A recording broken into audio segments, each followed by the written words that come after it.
So if you want to flip or mirror an object in Adobe Illustrator, we can use the Reflect tool to do this. And to use the Reflect tool, simply select the object you want to mirror, then choose the Reflect tool right here.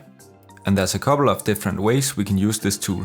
The first way is simply to double click this Reflect tool, and now the object is reflected in the way we choose right here. So we can choose vertical or horizontal. You can see this flips this way, and vertical flips the other way. If you want the object you chose to flip, you can click OK, but if you want a flipped copy, you can click Copy.